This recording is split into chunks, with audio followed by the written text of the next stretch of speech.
Jesus said, "Blessed are the merciful, for they shall receive mercy." It's an interesting verse in the Beatitudes in Matthew chapter 5. Interestingly, the book of Proverbs discusses mercy, and as if it's not enough to receive mercy, the book of Proverbs goes way beyond that and talks about a number of things you can receive if you are merciful. So, as you know, we've been going through the book of Proverbs, a topic at a time, and today I want us to discuss the topic of mercy. But before I get started, I want to give you some feel for what that word means. The Hebrew word that is translated mercy is a special kind of word. You don't need to know a lick of Greek. Just hang around some evangelical churches and you pick up the Greek word agape. You heard that word? Yes. Agape. It's the word for love. Well, it's a special little word for love. Actually, there are 4 different Greek words for love. Eros, storge, which is family love, phileo, which is friendship love, and agape. Well, the word that's translated mercy in the book of Proverbs is sort of like that special word. It's pronounced hesed. But the meaning of that word is particularly interesting. It means goodness, kindness, loving kindness, especially toward the needy and the miserable. Now, what I find interesting about that is that the word mercy means kindness. As a matter of fact, I almost decided to speak on kindness. I changed my mind and stayed with mercy because that's the way it's translated in the New King James Version of the Bible, which is the one I use. And so I stuck with mercy. But I want to just put you on notice, so to speak, that in the book of Proverbs, when you see the word mercy, it has that nuance, that little connotation of kindness, which is important. So, we're going to look at mercy / kindness in the book of Proverbs. I want to say 3 things about mercy in Proverbs. As I looked up all the verses, and there are only 8, and I tried to organize them, they just naturally fell into these 3 things. The first thing the book of Proverbs says is that you should receive mercy. So, look at Proverbs 16:6. Proverbs 16:6. It says, "In mercy and truth, atonement is provided for iniquity, and by the fear of the Lord one departs from evil." Now, let me unpack that verse for a second. The first thing I want you to notice is it says mercy and truth. It links mercy and truth together. Now, that's interesting. It doesn't just talk about mercy, it talks about mercy and truth. Now, I want to point that out, and I want you to put it in the back of your brain. Later, I'm going to make some comments about that, but I just want you to notice that the two things, mercy and truth, are linked together. The second observation I'd make about this verse is that it says truth and mercy atone. Atonement is provided for iniquity. So this verse is talking about atonement and the forgiveness of sin. Now, think about that for a second. Had you not looked at this verse, and I said to you, what is atonement about in the Old Testament, what would you have said? Well, I would have said it centers around sacrifices. You sin and there's a burnt offering or some such animal sacrifice that is required. That's the backdrop of this verse. So what the verse is saying is, it's not the sacrifice, it's the mercy and the truth that really provides for atonement. Interesting. Interesting indeed. The book of Hebrews makes a great issue out of the fact that it's not the animal sacrifice ever in the Old Testament. The Bible would teach it's the love of God, it's the mercy of God that provided the sacrifice that's necessary for the forgiveness of sin. I just thought it was interesting that he's going beyond the sacrifice to get at the real issue, which is God's mercy. God forgives us because he's merciful, and because he's merciful, he gave his Son, the Lord Jesus, to be the sacrifice for our sin, and he then arose from the dead so he could save us. So this is saying, I'm going to suggest, that you begin by receiving mercy, which is in essence the forgiveness of sin. That basically is what's going on here. At least that's the practical application of what's going on here. Then he says, and by the fear of the Lord, one departs from evil. So after you experience the atonement and you experience the forgiveness of sin, then what's next is the fear of the Lord, and you depart from evil. Now, you've heard me talk about the fear of the evil as we've gone through the book of Proverbs. In this case, it at least involves trusting the Lord. So let me sum this point up and talk about it for a second. From a New Testament point of view, when you understand that Jesus died for your sin, arose from the dead, and that everything necessary for you to be forgiven is done by what he did, and you can't add anything to it, and you trust Christ, you are forgiven. You are given the gift of eternal life. In that sense, we are saved by mercy.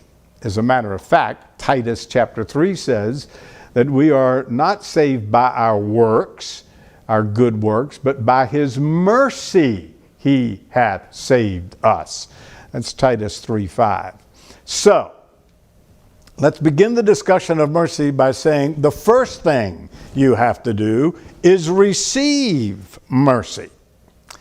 Now, let me talk about that for a second. I defined the word mercy a minute ago by pointing out that there's a little nuance in the word, namely, it's kindness toward the needy. Remember that? I want to talk about that. As you know, I spent many years as an evangelist and love talking to people about the Lord till this day. And one of the things I've learned in talking to people that don't know the Lord is that if you're going to come to know the Lord, one of the things that has to happen is you have to realize you have a need.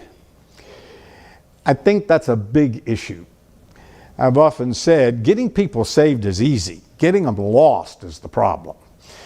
Because they rationalize. Matter of fact, I had a conversation with somebody who is involved in evangelism a lot, and she and I were sharing stories, and I said, yeah, you tell them they're sinners, and they look at you like, well, I never murdered anybody, and she said, that's exactly what I've heard them say. If you talk to people about the Lord, they're going to tell you something like that. Well, I've never murdered anybody. Why'd you pick that one? The idea is I'm better than fill in the blank. I don't have a need. I'm good. And they rationalize their sin. So it seems to me that before you get pardoned and receive mercy, you're going to have to realize that you have a need. And if you don't get to that step, it's not likely you're going to get to the step of receiving mercy. In the 18th century, there was a king in Prussia called Frederick. One day he decided to inspect the prison So he went to the prison system, and prisoners fell on their knees and protested their unjust punishment. While listening to their pleas of innocence, the king's eye caught a solitary figure in the corner, a prisoner who seemingly was unconcerned about all of the commotion. King Frederick said to him, "Why are you here?" And the prisoner said, "Armed robbery, Your Majesty." The king then asked, "Were you guilty?" And the armed robber said, "Oh yes, indeed, Your mastery. I entirely deserve my punishment." At that point, the king commanded the jailer, "Release this guilty man at once. I would not have him keep this in prison where he corrupts all these fine people who occupy it." A beautiful illustration of the fact that it's when you recognize your guilt and need that God is going to extend mercy to you. Now, whether you realize it or not, you need mercy. May I repeat that? Whether you realize it or not, you need mercy. Some don't understand that. It's never dawned on them, but you need it. I don't care who you are. You're a sinner whether you know it or not, even if you haven't killed anybody. The first commandment is to put God first. And who of us has done that our entire life? Now, I'm going to tell you a story that illustrates this. And when I stumbled upon it this week, I'd never heard it before. I was so skeptical about its accuracy that I looked it up. And to my surprise, I not only saw that it was true, they actually showed pictures of the items I'm going to talk about. This is a true story. Google it. Guess what's on the tombstone of Al Capone? I never would have guessed this in 1,000 years. My Jesus, mercy. Now, he certainly needed mercy, right? But what the story said is, guess what's on Mother Teresa's tombstone? There's a picture of it on the internet. My Jesus, mercy. So let me tell you, you need mercy all the way from Al Capone to Mother Teresa. You need mercy. Everybody needs mercy, and it's freely available if you'll simply recognize that you need it and trust Jesus Christ. Now, I'm going to assume that you've done that. Everything else I'm going to say assumes that you've done that. So the second thing I would say is you not only need to receive mercy, you need to be merciful. Now, I was a little surprised at how little the book of Proverbs said about that. I would think that that's the drum it would beat. You need to be merciful. You need to be merciful. It doesn't say that a lot. It says it, but not much. Matter of fact, I could only find 2 verses that even said something close. The first is in Proverbs 19:22. 19:22. This one's interesting. It says, "What is desired in a man is kindness, and a poor man is better than a liar." Now remember, I told you the word mercy means kindness, and sometimes it's translated like that, and this is a case in point. So if you looked up the Hebrew word that's translated mercy, you would find this verse listed, and it's translated kindness in this translation. So this is talking about mercy. The idea behind mercy is that it obviously benefits someone else, especially someone who is needy. So what this verse is saying is that what is desired in a man is kindness. What we all desire is kindness. We want people to be kind to us, right? That's the point. The latter part of the verse says, a poor man is better than a liar. Now, in going through Proverbs, you've heard me say the second line often helps you understand the first line. So in this case, the poor man is better than a liar is a reference to everybody wants kindness and mercy. So if you're poor and not able to give anybody some material thing, well, that's better off than somebody promising you that and lying about it. So he says, a poor man is better than a liar. The idea here is this. People would rather have a poor man be honest and give them nothing than a rich man give them a promise and give them nothing. In other words, lying to them. So, what we really want is for us to have kindness. We want people to be kind. One commentator said, let us be of those who say the little and do much, rather than a rich man who promises help but does not deliver it. We want to be treated with kindness and mercy. I read a story of a lady named Mimi Adams. She always went to the branch post office in her town because the employees were friendly.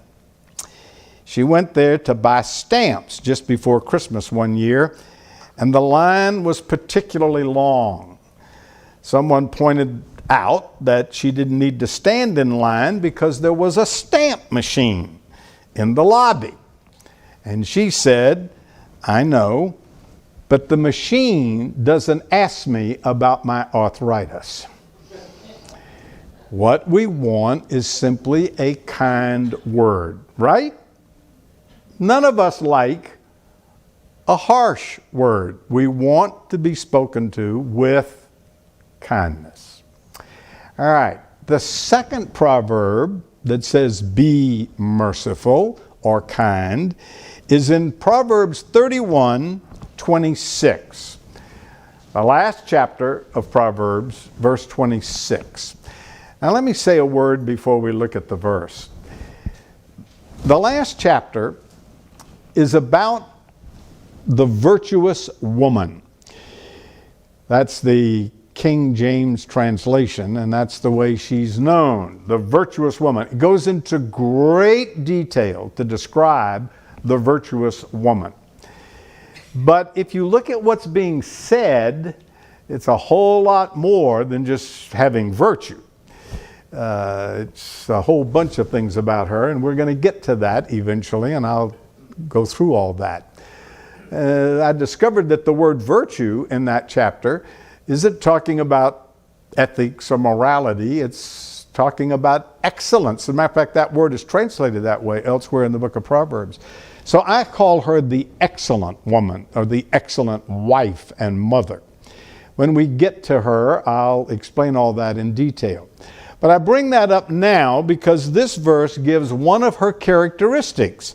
Verse 26 says, she opens her mouth with wisdom, and on her tongue is the law of kindness. Now remember, I defined the word mercy as having that little nuance of kindness, and here it is again, translated kindness.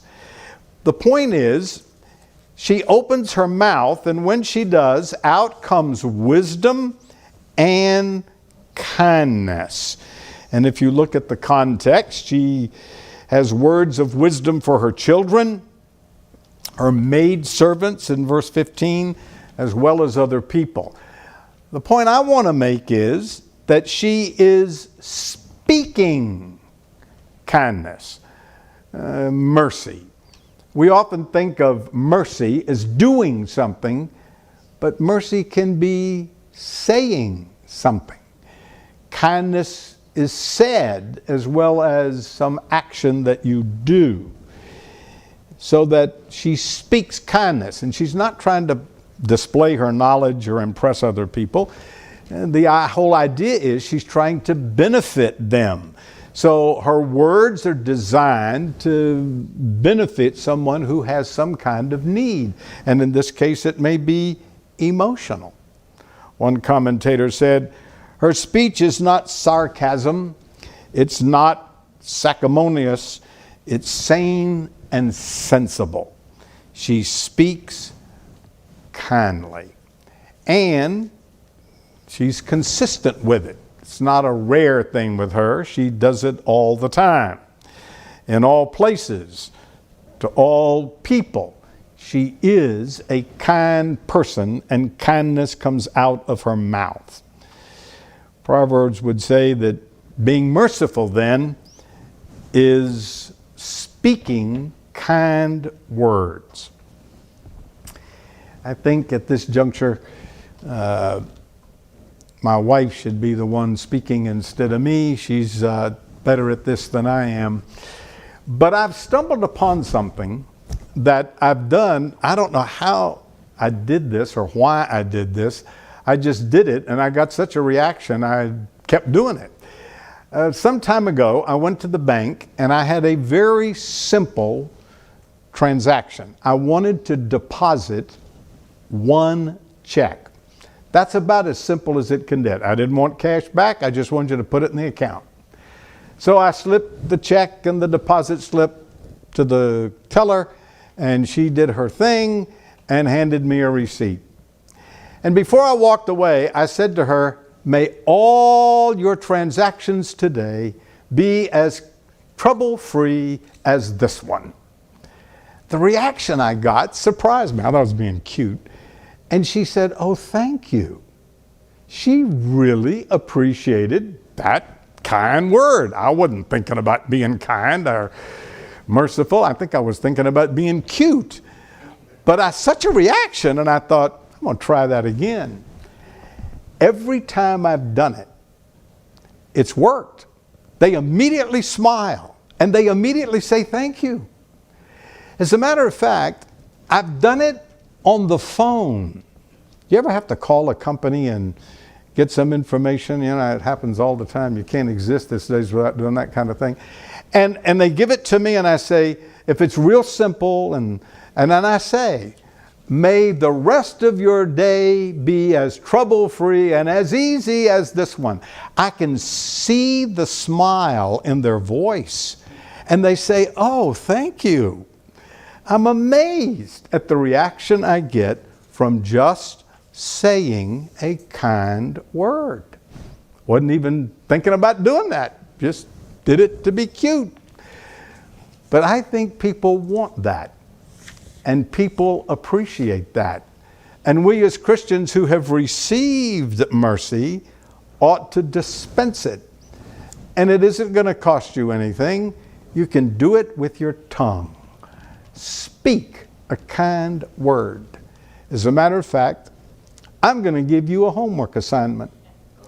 This week, your assignment is to speak a kind word to somebody, even if it's on the phone. Now, I know you don't have a lot of social interaction because of social distancing these days, but do it on the phone. Just speak a kind word and see what kind of reaction you get. Whether you get a reaction or not, we ought to do that, right? Right. All right. I said I had 3 things to say about mercy. The first is you should receive mercy. The second is that you should be merciful. The third thing is, and this is where the book of Proverbs spends its time, and be blessed. I was surprised as I studied this topic in the book of Proverbs. It talks more about what being merciful does for you than it does go do it and what it does for other people. In other words, it talks about the benefits of being merciful. So I'm going to go through a couple of Proverbs and just list what you get if you are merciful. Ready, set, go. Turn to Proverbs 11:17. 11:17. This proverb says, "The merciful man does good for his own soul, but he who is cruel troubles his own flesh." Wow! Did you see that? What's that verse saying? It's saying that if you are merciful, you are better off. By the way, this time it uses the word merciful instead of kind. The merciful person does good for his soul, but he who is cruel troubles his flesh.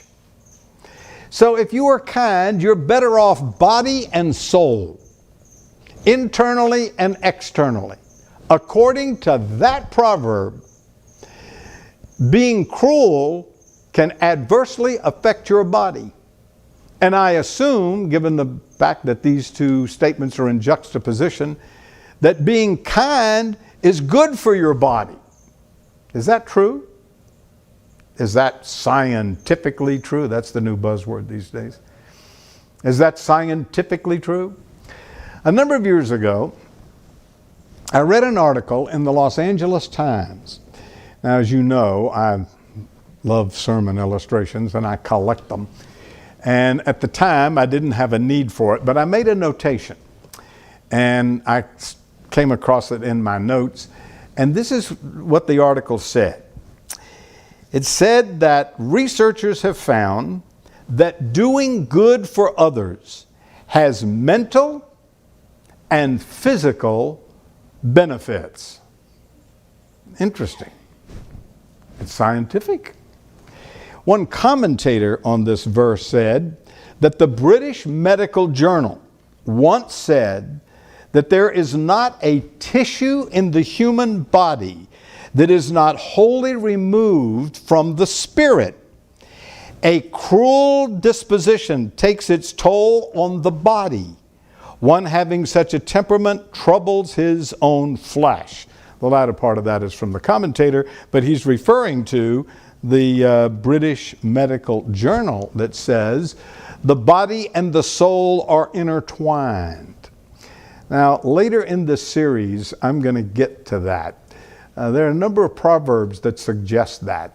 And I think both psychology and modern science, medical science, would bear that out. So, the point is, be kind, be merciful, so that you are better off. Isn't that interesting? You are better off. By the way, those two comments I made about the Times and the British Medical Journal were a little old and stale, so I thought I'd see what the up-to-date stuff is, and I Googled what are the benefits of being kind or merciful or something like that, and it's all over the place. One site I landed on said this: here are the 6 science-backed ways to improve your health through kindness. This is a quote. Number 1, kindness releases good-feeling hormones. Number 2, kindness eases anxiety. 3, kindness is good for your heart. 4, it can help you live longer. 5, releases stress. 6, kindness prevents illness. So, be kind to yourself by being kind to others. That is the point of this proverb. Now, what are these benefits? Well, the book of Proverbs lists a few. Look at Proverbs 21:21. Proverbs 21:21. He who follows righteousness and mercy finds life, righteousness, and honor. 21:21. 3 things are promised if you are merciful. But I want you to notice, this is important. Mercy is linked with righteousness. Do you remember a few minutes ago I told you that mercy was linked with something else? Remember what the something else was? By the way, that's part of a test to see if you're mentally sharp. When they give old people a mental test, they give you something, and a few minutes later they want you to go back and list it. All right, this is a test to see if you're awake and alert. Earlier I said mercy is linked with truth. Now it's linked with righteousness. I'm going to come back to that later. I just want to point it out. It's not by itself. That's interesting. At any rate, if you are kind, 3 things are promised to you. That is, you'll have a prosperous life, you'll have an enduring righteousness, and in the words of this commentator, true honor. So you are better off to show mercy. You have life and honor. All right, look at Proverbs 3, 3, and 4. 3, 3, and 4. Let not mercy and truth forsake you. Bind them upon your neck, write them upon the table of your heart, and so find wisdom and high esteem in the sight of God and man. By the way, did you see that? Mercy is linked with truth. Doesn't appear alone. It's connected, united to truth. We'll come to that in a minute.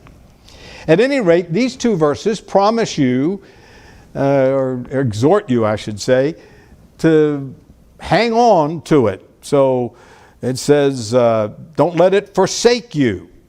Never let it leave you. Practice mercy and truth. It should be constant, not occasional. And then it says, bind them around your neck. Now, why does he say that? Well, if you bind them around your neck like a necklace, it would be visible. It would not be hidden. It would be seen. So hang on to it and let others see it. And then he says, write them on the tablets of your heart.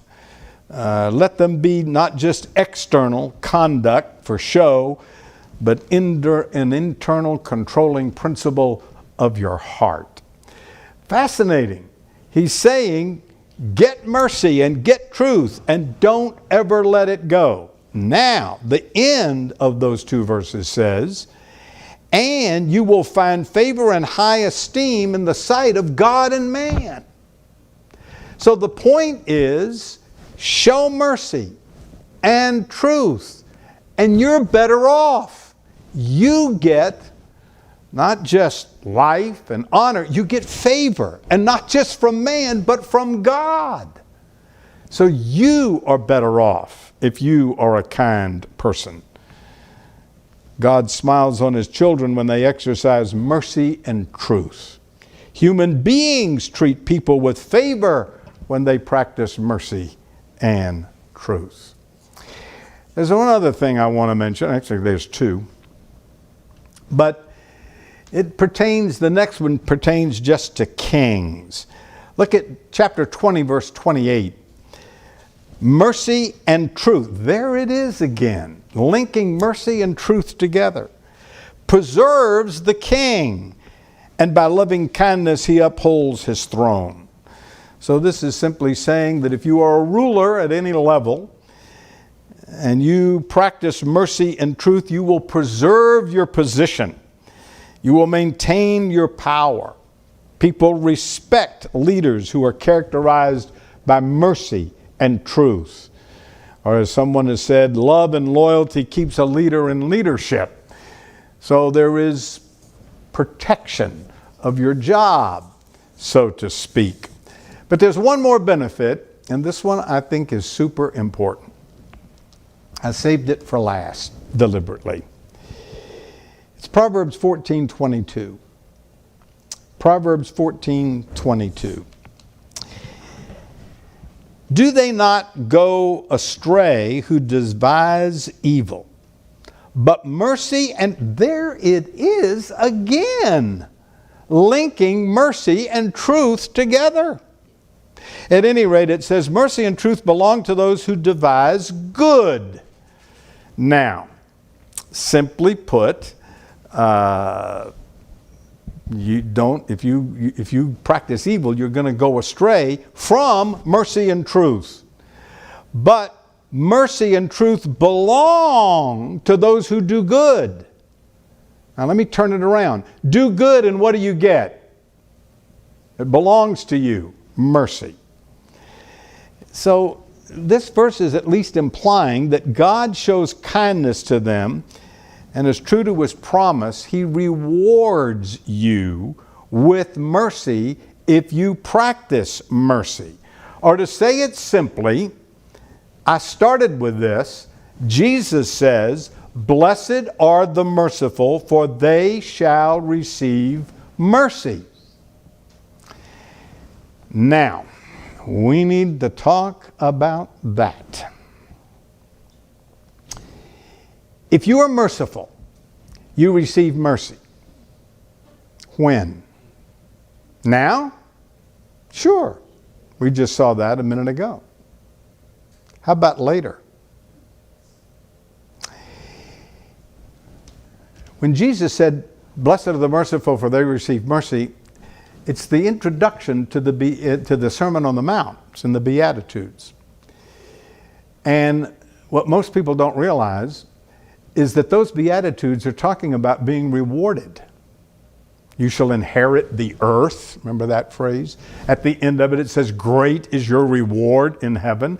All those Beatitudes are saying you do this and you get rewarded. Now let me be very clear. In order to get to heaven, you have to trust Christ. Then you receive mercy. I talked about that at the beginning.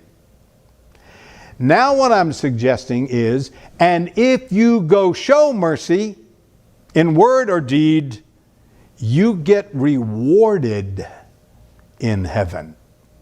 It doesn't have anything to do with getting you to heaven. It has everything to do with getting heaven to you here and rewarded later there.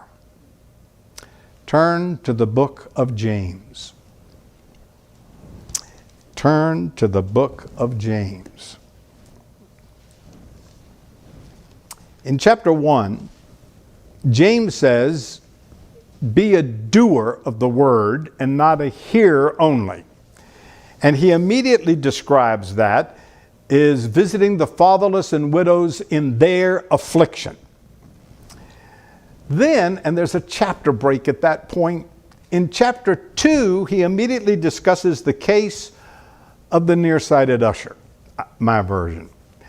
That is, a rich man comes in and the usher gives him the best seat, and the poor man comes in and he says, "Here, sit at my footstool." He isn't merciful at all to the poor man.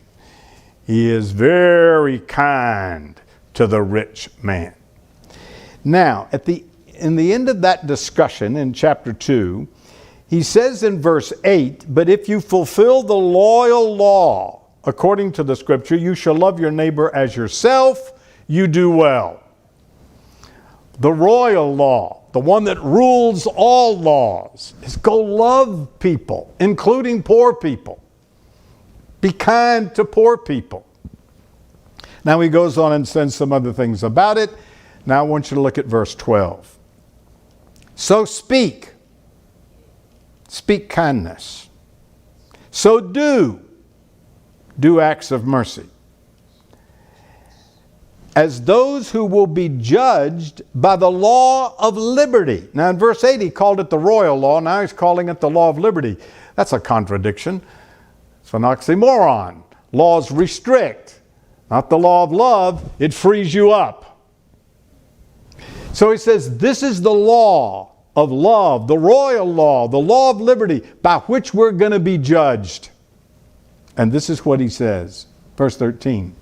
"For judgment is without mercy. Judgment is without mercy to one who shows no mercy. But mercy triumphs over judgment. What is he talking about? The judgment seat of Christ. Would you like for me to give you the answers for the final exam? I'm not talking about getting to heaven. I'm talking about getting rewards. Here's the answer to the final exam. If you show mercy, if you're kind, when you stand before the Lord, it'll triumph over the judgment. In 1 John, he says, perfect love casts out fear. And the context is the judgment seat of Christ. If you stand before the Lord and you've lived a loving life, you have nothing to fear. If you stand before the Lord having been kind and merciful to people, it'll triumph over the judgment and you will be rewarded. The point being, go be merciful, go be kind. You are better off. And as Jesus said, if you're merciful, you will receive mercy. And James applies that to the judgment seat of Christ. By the way, I don't want to chase this rabbit this morning, but one of the most debated passages in the New Testament is the next paragraph. James chapter 2. Look at verse 14. What does it profit, my brethren? Now, a lot of people, this is that passage, this faith without works is dead, and a lot of people come to this passage and they say, if you don't have works, you didn't have real faith, and therefore that's ridiculous. It's nonsense. He's not talking to unsaved people. Look, he says, my brethren. But the key is the word profit. He just talked about the profit you will receive at the judgment seat of Christ. And so he says in verse 14, what does it profit if a man says he has faith but does not have works? Can faith save him? Save him from what? The judgment seat of Christ, not hell. The word saved appears 5 times in the book of James, and not once does it appear where it means saved from damnation. It's talking about being saved from damage. Like the prayer of faith shall save the sick in chapter 5. It's not talking about damnation. It's talking about the damage caused by sickness.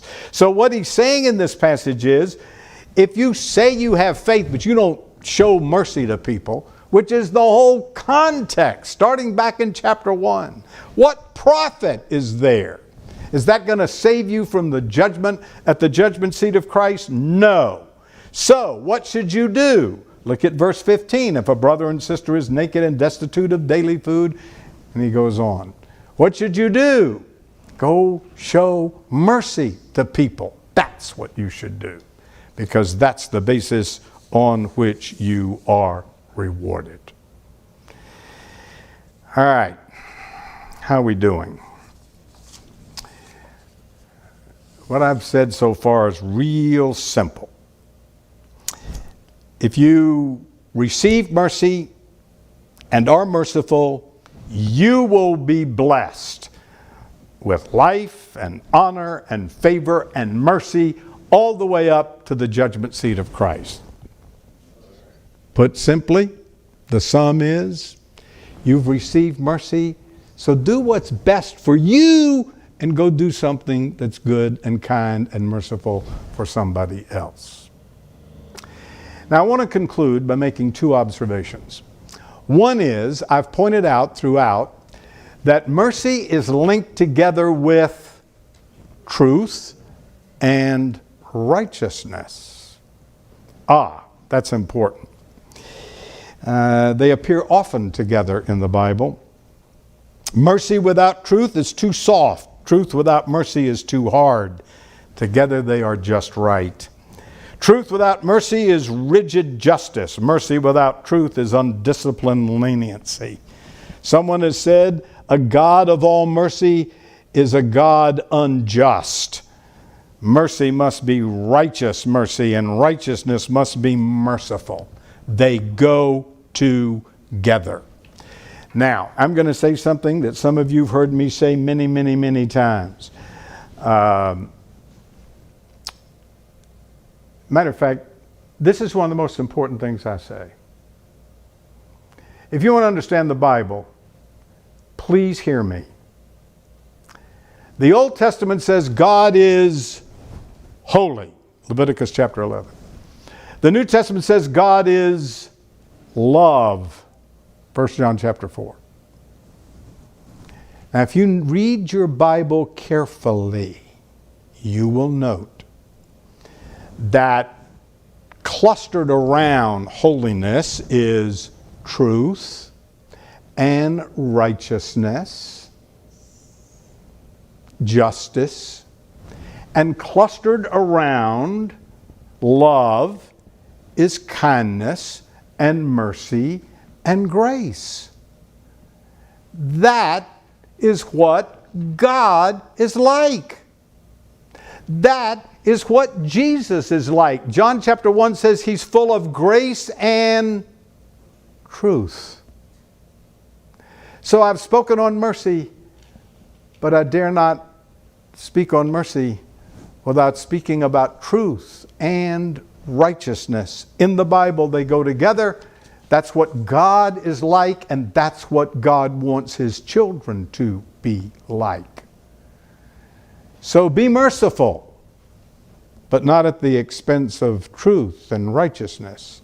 And be righteous, but not at the expense of mercy and kindness.